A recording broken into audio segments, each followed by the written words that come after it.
नमस्कार दोस्तों। पिछली क्लास में हमने देखा था कि भोजन कैसे माउथ से होते हुए स्टमक तक आ पहुंचा था और वह भोजन जिसका नाम ईसोफेगस में बोलस था, स्टमक में पार्शियल डाइजेशन के बाद इसका नाम काइन हो जाता है। तो जब स्टमक में फूड का आधा पाचन होता है तब यह एलिमेंट्री कनाल के दूसरे हिस्से में अगले हिस्से में पहुंचता है, जिसे हम स्मॉल इंटेस्टाइन कहते हैं। स्मॉल इंटेस्टाइन का पहला भाग कहलाता है डुओडेनम, जो कि स्टमक के आगे का हिस्सा होता है।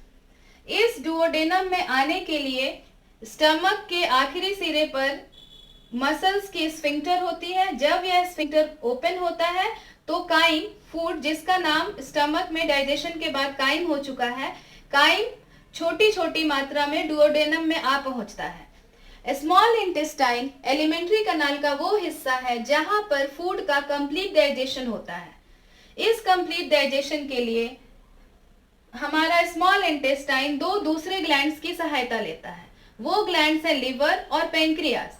लिवर जो कि बॉडी के राइट साइड में होता है और बॉडी का सबसे बड़ा ग्लैंड है, बाइल फॉर्म करता है।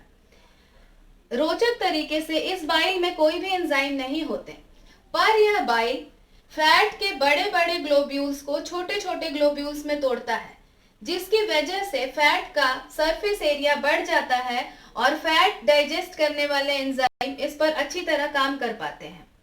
बाइल का दूसरा काम यह है कि यह भोजन के मीडियम को अल्कलाइन बनाता है। अल्कलाइन बनाने का उपयोग यह है कि जैसा कि हम जानते हैं कि एंजाइम्स किसी खास पीएच में ही काम कर सकते हैं, तो ये जो पेंक्रियाज है इसके एंजाइम्स बस अल्कलाइन मीडियम में काम करते हैं।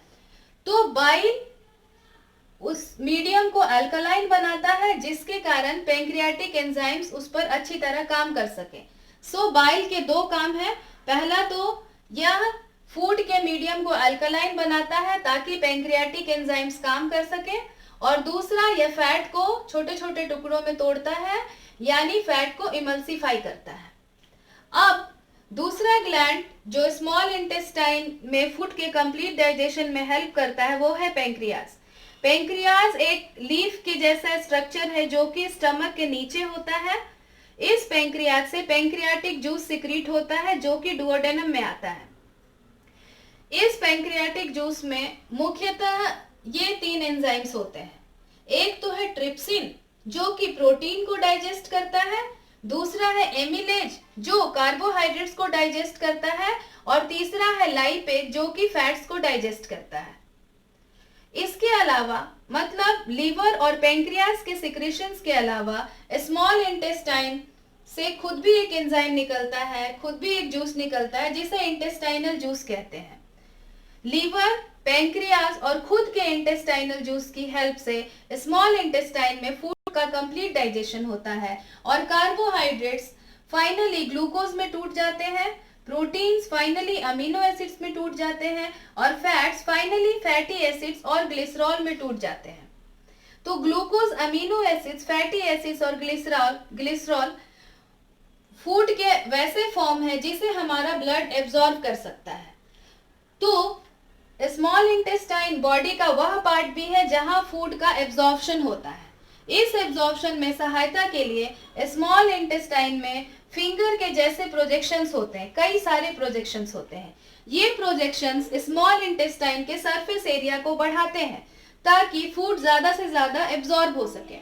इसके अलावा इन विलाई के अंदर ब्लड वेसल्स का काफी बड़ा नेटवर्क होता है, जिसके कारण ब्लड सीधे स्मॉल इंटेस्टाइन से होकर फूड स्मॉल इंटेस्टाइन से होकर बड़ी मात्रा में ब्लड में आ जाता है। इस ब्लड की सहायता से एब्जॉर्ब फूड जिसे बॉडी यूज कर सकता है बॉडी के डिफरेंट हिस्सों में पहुंचाया जाता है, जहां कभी इसका उपयोग रेस्पिरेशन के द्वारा एनर्जी के लिए होता है, तो कभी इसका उपयोग बॉडी के लिए जरूरी चीजों जैसे प्रोटीन के बनाने के लिए होता है। तो यह थी फूड के उस डाइजेशन की कहानी जिसमें फूड ऐसे फॉर्म में परिवर्तित होता है जिसे हमारा बॉडी उपयोग कर सके। डाइजेशन का मेन मकसद यही है कि भोजन के कॉम्प्लेक्स सब्सटेंसेस को सिंपलर सब्सटेंसेस में बदलना, ताकि हमारा बॉडी उसे उपयोग कर सके, क्योंकि हमारा बॉडी इन कॉम्प्लेक्स सब्सटेंसेस को सीधे सीधे इस्तेमाल नहीं कर सकता। सो डाइजेशन की सहायता से इस कॉम्प्लेक्स फूड को सिंपलर फूड में बदलना जरूरी है। और इसके लिए सबसे ज्यादा जो केमिकल सहायता करते हैं वो होते हैं एंजाइम्स। तो हम पहले ही देख चुके हैं कि कैसे माउथ के एंजाइम्स, स्टमक के एंजाइम और स्मॉल इंटेस्टाइन और पेंक्रियास के एंजाइम्स इस प्रोसेस में सहायता करते हैं। अब ऐसा नहीं है कि हम जो भी फूड खाते हैं वो पूरा का पूरा डाइजेस्ट हो जाता है। फूड का कुछ हिस्सा ऐसा भी होता है जो डाइजेस्ट नहीं हो पाता। तो फूड का वो हिस्सा जो डाइजेस्ट नहीं हो पाता है, स्मॉल इंटेस्टाइन के आखिरी सिरे से एक स्फिंक्टर से होते हुए लार्ज इंटेस्टाइन के पहले हिस्से में आता है, जिसे सीकम कहते हैं। सीकस का मतलब होता है ब्लाइंड ट्यूब। यह लार्ज इंटेस्टाइन का एक पार्ट है। बेसिकली लार्ज इंटेस्टाइन को 3 हिस्सों में बांट सकते हैं। एक है सीकम, दूसरा है कोलोन और तीसरा है रेक्टम। इस कोलोन का वो हिस्सा जो भोजन को ऊपर की तरफ ले जाता है, असेंडिंग कोलोन कहते हैं। यह हिस्सा कोलोन का यह हिस्सा ट्रांसवर्स कोलोन कहलाता है, और यह हिस्सा जो कि भोजन को नीचे की तरफ लाता है, डिसेंडिंग कोलोन कहलाता है। और भोजन का यह हिस्सा सिग्मोइड कोलोन कहलाता है।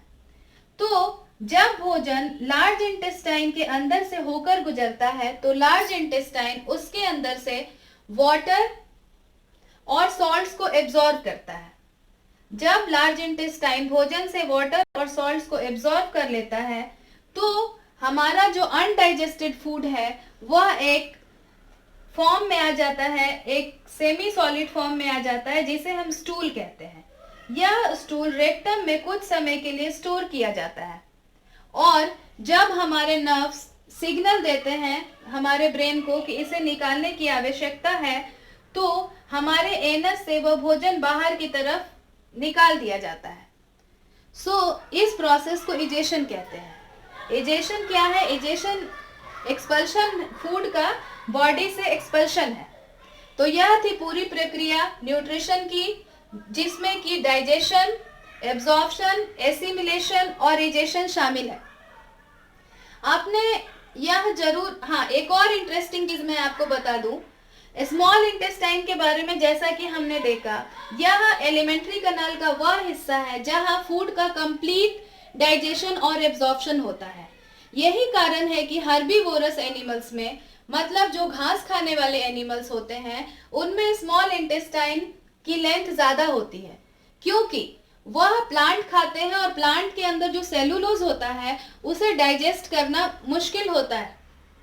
तो यह जरूरी है कि जो सेलुलोज है प्लांट मटेरियल का, वो स्मॉल इंटेस्टाइन में ज्यादा लंबे समय तक रहे, ताकि जो प्लांट मटेरियल का सेलुलोज है स्मॉल इंटेस्टाइन में ज्यादा लंबे समय तक रहे। इसके लिए स्मॉल इंटेस्टाइन की लेंथ हर्बीवोरस एनिमल्स में ज्यादा होती है। वहीं दूसरी तरफ हम कार्निवोरस एनिमल्स की बात करें तो कार्निवोरस एनिमल्स मीट पे डिपेंडेंट होते हैं। मीट में प्रोटीन होता है जिसे डाइजेस्ट करना आसान होता है। यही वजह है कि कार्निवोरस एनिमल्स में स्मॉल इंटेस्टाइन की लंबाई छोटी होती है। एक और इंटरेस्टिंग बात मैं आपको बता दूं, आपने ये जरूर महसूस किया होगा कि कभी कभी आपका स्टूल वाटरी फॉर्म में आता है और आपको बार बार स्टूल करने की आवश्यकता महसूस होती है। इस कंडीशन को डायरिया भी कहते हैं। ऐसा तब होता है जब भोजन या तो डाइजेस्ट नहीं हुआ हो या फिर भोजन में किसी तरीके का इन्फेक्शन हो। तो जब भोजन में किसी तरीके के बैक्टीरिया या वायरस का इन्फेक्शन होता है तो भोजन लार्ज इंटेस्टाइन में ज्यादा समय तक नहीं ठहरता, जिसके कारण अनडाइजेस्टेड फूड, मैं अनडाइजेस्टेड फूड की ही बात कर रही हूँ, जिसके कारण लार्ज इंटेस्टाइन में अनडाइजेस्टेड फूड से पानी और सॉल्ट्स का ज्यादा एब्जॉर्प्शन नहीं होता और बॉडी से बहुत ज्यादा मात्रा में पानी का लॉस होता है। तो उस कंडीशन में डॉक्टर के पास जाने से भी पहले यह जरूरी है कि ओरल रिहाइड्रेशन सोल्यूशन दिया जाए, यानी ओआरएस घोल, जो आपने सुना होगा। ओआरएस कुछ भी नहीं है बल्कि ओआरएस एक ऐसा घोल है जिसमें पानी को पहले बॉईल करके ठंडा किया जाता है और उसमें 1 चुटकी नमक और चीनी मिलाया जाता है। जब ऐसी स्थिति में हम ORS घोल लेते हैं तो यह हमारे शरीर को डिहाइड्रेशन से बचाता है, क्योंकि आपको मालूम है कि हमारे बॉडी का अधिकांश हिस्सा पानी से बना है और हमारे शरीर की सारी केमिकल एक्टिविटीज भी पानी में होती हैं। तो अगर बॉडी में पानी की कमी हो जाए तो यह हमारे लिए जानलेवा भी हो सकता है। तो यह ज़रूरी है कि ऐसी स्थिति में हम अपने बॉडी को पानी की आपूर्ति कराते रहें ORS सोल्यूशन के फॉर्म में। तो यह थी आज की क्लास। मुझे उम्मीद है कि आपको यह क्लास पसंद आई होगी। देखने के लिए धन्यवाद।